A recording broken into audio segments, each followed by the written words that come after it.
നമസ്കാരം. മലയാളി വാർത്തയിലേക്ക് സ്വാഗതം. രാഹുൽ മാങ്കൂട്ടം, ഷാഫി പറമ്പിൽ ഈ രണ്ട് ടീമും ഇപ്പോൾ സമൂഹ മാധ്യമങ്ങൾക്ക് മുന്നിലോ അല്ലെങ്കിൽ മാധ്യമങ്ങൾക്ക് മുന്നിലോ ഒരുമിച്ച് വന്നിട്ട് കുറച്ചധികം നാളുകളായി. കാരണം രാഹുൽ മാങ്കൂട്ടവുമായി ബന്ധപ്പെട്ട ലൈംഗിക ആരോപണങ്ങൾക്ക് ശേഷം ഇവർ രണ്ടുപേരും ഒരുമിച്ച് ഒരേ വേദിയിൽ എത്തിയിട്ടേ ഇല്ല. ആരും രണ്ടുപേരും അവരവരെ കുറിച്ച് അല്ലാതെ മറ്റുള്ളവരെ കുറിച്ച്, അതായത് ഈ പരസ്പരം ഇവർ രണ്ടുപേരും അങ്ങോട്ടും ഇങ്ങോട്ടും കമന്റ്സ് പറയുന്നതും കണ്ടിട്ടില്ല. അവർ രണ്ടുപേരും ഒരു സേഫ് പ്ലേ, പ്രത്യേകിച്ചും ഈ ഒരു ബന്ധത്തിൽ നിന്ന് കളിക്കുന്നത് കളി കാണാൻ സാധിക്കുന്നുമുണ്ട്. അത് മാത്രവുമല്ല, ഇത്തരത്തിൽ രാഹുൽ മാങ്കൂട്ടത്തിനെതിരെ വരുന്ന ആരോപണങ്ങൾ പാർട്ടി എടുത്ത തീരുമാനം, അതിനപ്പുറത്തേക്ക് ഞാൻ എന്ന വ്യക്തിയുമായി രാഹുൽ മാങ്കൂട്ടത്തിനുള്ള ആ ഒരു വ്യക്തിബന്ധം പാർട്ടിക്കല്ലാതെ അല്ലെങ്കിൽ പാർട്ടിയിലൂടെയാണ് ഞങ്ങൾക്ക് വ്യക്തിബന്ധം ഉണ്ടായത്. അപ്പോൾ പാർട്ടി നോ പറയുമ്പോൾ ഞാനും നോ തന്നെ എടുക്കുമെന്ന കാര്യത്തിൽ യാതൊരു സംശയവുമില്ല എന്ന് ഷാഫി പറമ്പിൽ മാധ്യമങ്ങൾക്ക് മുന്നിൽ പറഞ്ഞിട്ടുണ്ട്. ഇനി അന്തർധാര തീർച്ചയായും സജീവമായിരിക്കും എന്ന കാര്യത്തിലും സംശയമില്ല. ഏതായാലും രാഹുൽ മാങ്കൂട്ടം, അതുപോലെ തന്നെ ഷാഫി പറമ്പിൽ, ഉമ്മൻചാണ്ടിയുടെ മകനായ ചാണ്ടി ഉമ്മൻ, ഇവർ മൂന്നുപേരും നല്ല ശക്തരായ നേതാക്കളാണെന്ന കാര്യത്തിൽ സംശയമില്ല. കാരണം ചാണ്ടി ഉമ്മന് വിജയിക്കാനായിട്ട് അല്ലെങ്കിൽ അവിടെ പ്രചരണത്തിന് ഇറങ്ങാൻ ഷാഫി പറമ്പിലും ഈ രാഹുൽ മാങ്കൂട്ടവും മുൻപന്തിയിൽ തന്നെ ഉണ്ടായിരുന്നു. പക്ഷേ കുറെ നാളുകളായി ഷാഫി പറമ്പിലും രാഹുൽ മാങ്കൂട്ടവും ചാണ്ടി ഉമ്മൻ തമ്മിൽ നിലനിൽക്കുന്ന ഒരു എന്താണ് പൊരുത്തക്കേട്, അവർ തമ്മിലുള്ള ഒരു നല്ല ബന്ധത്തിലല്ലാത്ത പോക്ക് ഇപ്പോഴും തുടരുന്നുണ്ട് എന്നുള്ളതാണ്. ന്യൂസ് 18 ചാണ്ടി ഉമ്മന്റെ ഒരു ഇന്റർവ്യൂ ഉണ്ടായിരുന്നു. അതിൽ പറയാതെ പറഞ്ഞ് അല്ലെങ്കിൽ മിണ്ടി ചാണ്ടി എന്ന പരിപാടിയിൽ അവതാരക ഇടംബലം ചോദിക്കുന്നുണ്ട്, രാഹുൽ മാങ്കൂട്ടത്തിന്റെ ലൈംഗിക ആരോപണം കോൺഗ്രസിനെ ഈ തെരഞ്ഞെടുപ്പിൽ ബാധിക്കുമോ എന്നുള്ളതാണ്.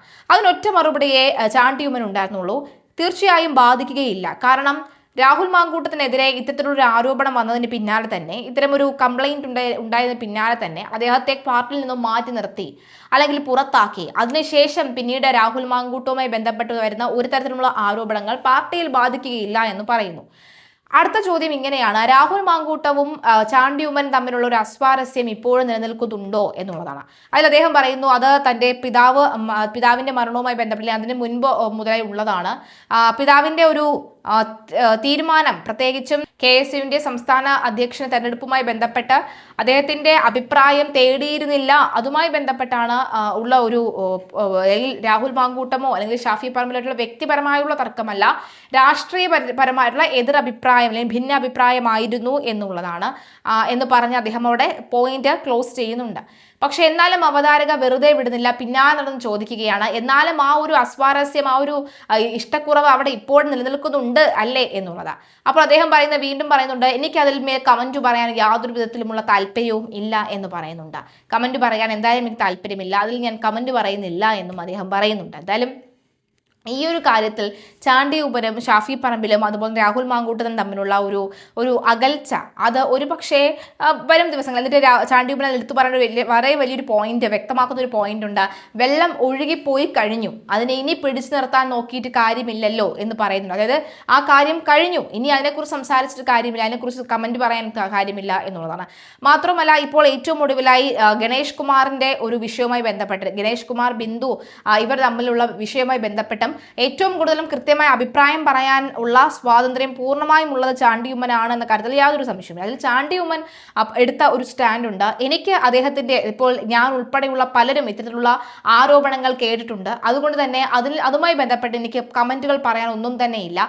പക്ഷേ എനിക്ക് CPM എടുക്കുന്ന നിലപാട് എന്താണ് എന്ന് അറിഞ്ഞാൽ കൊള്ളാമെന്നുണ്ട് എന്നുള്ളതാണ്.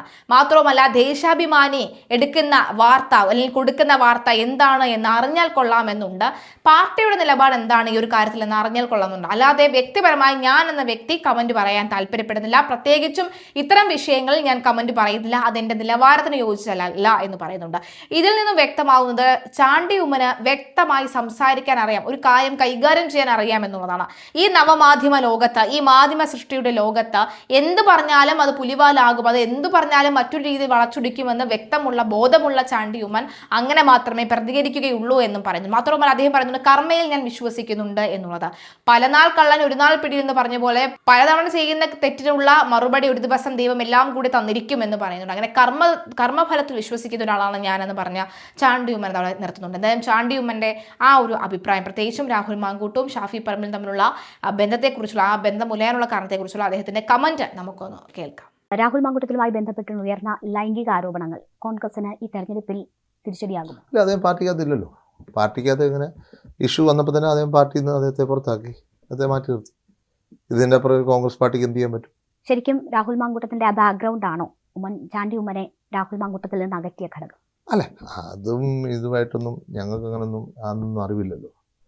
ഇതിനകത്തുള്ള ഞങ്ങൾ പൊളിറ്റിക്കലി 2 സ്റ്റാൻഡ് എടുക്കേണ്ടി വന്നു. പ്രത്യേകിച്ച് എൻ്റെ ഫാദറിൻ്റെ ഡെത്തുമായി ബന്ധപ്പെട്ട് ആ സമയത്ത്, അല്ലെങ്കിൽ ഡെത്തിന് തൊട്ട് മുമ്പ് ചില അഭിപ്രായ വ്യത്യാസങ്ങൾ ഉണ്ടായിരുന്നു. അഭിപ്രായ വ്യത്യാസം വന്നപ്പോൾ അതിൻ്റെതായ ഇഷ്യൂസാണ്, അല്ലാതെ പൊളിറ്റിക്കൽ ഇഷ്യൂസാണ്. അതിൽ ഇതുമായിട്ടൊന്നും കണക്ട് അല്ല. അപ്പോൾ ആ ഇഷ്യൂസ് ഉണ്ട് എന്നതൊരു വസ്തുതയാണ്. അല്ല, പൊളിറ്റിക്കലായിട്ടുള്ള ഇഷ്യൂസ് അത് രാഹുലുമായിട്ട് സ്പെസിഫിക് ആയിട്ടുള്ളതല്ല, രാഹുലുമായിട്ടോ ഷാഫിയായിട്ടോ സ്പെസിഫിക് ആയിട്ടുള്ളതല്ല. അത് എൻ്റെ ഫാദറിനോടൊപ്പം ഉള്ളവരോടുള്ള മൊത്തത്തിലുള്ള ഒരു ഡിഫറൻസ് ഒപ്പീനിയനാണ്. അത് ഈ യൂത്ത് കോൺഗ്രസ് അധ്യക്ഷ തെരഞ്ഞെടുപ്പുമായി ബന്ധപ്പെട്ടുള്ളതാണ്. അത് അതിനു മുമ്പ് തന്നെ അഭിപ്രായ വ്യത്യാസങ്ങൾ തുടങ്ങിയിരുന്നു. ഉമ്മൻചാണ്ടി ആയിരുന്നു ഈ വിഷയത്തിൽ ശരി എന്ന് യൂത്ത് കോൺഗ്രസിന്റെ ഒരു നേതാവ് തന്നെ ഫേസ്ബുക്ക് പോസ്റ്റ് ഇട്ടൊരു സാഹചര്യമുണ്ട്. അദ്ദേഹം എ ഗ്രൂപ്പിന്റെ നോമിനിയായി രാഹുൽ മാങ്കൂട്ടത്തിനെ ആയിരുന്നില്ല ഉദ്ദേശിച്ചിരുന്നത്, നിർദ്ദേശിച്ചത് മറ്റ് JS അഖിലിനെ ആയിരുന്നു. അപ്പോൾ അതിൽ ഉമ്മൻചാണ്ടി ആയിരുന്നു ശരി എന്ന് താങ്കൾ കരുതുന്നു? കമന്റ് ചെയ്യാൻ ഉദ്ദേശിക്കുന്നില്ല. അതാണ് ഈ അകൽച്ചയുടെ പ്രധാന കാരണം. ഞാൻ ഒന്നും കമന്റ് ചെയ്യുന്നില്ല. അദ്ദേഹത്തിൻ്റെ കൂടെ ഒപ്പീനിയൻ എടുക്കേണ്ടതായിരുന്നു, അത്രേ പറയുള്ളൂ. ഞാൻ ഫർദർ കമന്റ് ഇല്ല. നമ്മൾ കഴിഞ്ഞ കാര്യത്തിൽ വെള്ളം ഒഴുകിപ്പോയി, ഇനി അതിനെ പിടിച്ചു കെട്ടാൻ പറ്റത്തില്ല. ആ ഒപ്പീനിയൻ എടുത്തിരുന്നെങ്കിൽ ഈ അവസ്ഥ ഞാൻ ഫർദർ കമന്റ് ചെയ്യുന്നില്ല.